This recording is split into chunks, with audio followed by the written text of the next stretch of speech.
અમે પહેલા નોરતાથી જ દરેક મોટા મોટા પંડાલો છે તેના આયોજકોને મળી અને શાંતિથી સમજાવી કે અંદર વિધર્મી કોઈ હોય તો એમને શાંતિપ્રિય રીતે કાઢી દેવામાં આવે અને પોલીસને સોંપવામાં આવે।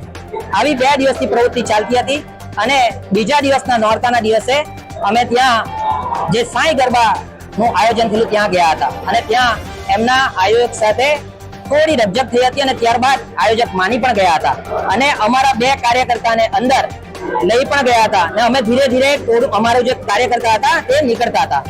એટલી વારમાં જ થોડી વારમાં સંજય રાય જે એમની ટીમ લઈ ચાર્જ તો કર્યો પણ સાથે તિલક પણ પૂછવામાં આવ્યા અને સાથે જે ભગવો વસ્ત્ર છે જે ભગવા કલરનો છે એના પર ગાળો આપવામાં આવી એ તદ્દન નિંદનીય છે।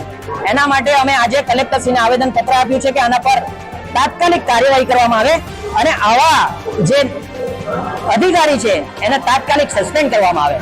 નહીં તો આ સમાજનું હિન્દુ સમાજનું શું થશે? જે પોતે ગરબા રમી શકે છે, જે હિન્દુ ભાઈ ગરબા રમી શકે, એના પરિવારને ટાઈમ આપી શકે એમ હતું પણ તેમ છતાં હિન્દુ બહેનો અને હિન્દુ સમાજનું રક્ષણ કરવા માટે એ પોતે ત્યાં સમય આપે છે અને એમને જ્યાં માર મારવામાં આવે છે તદ્દન સહન થાય એવું નથી।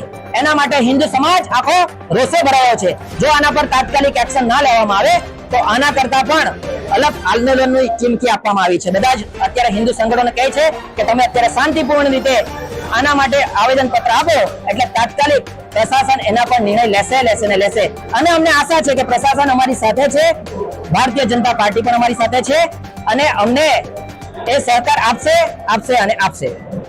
જય શ્રી રામ।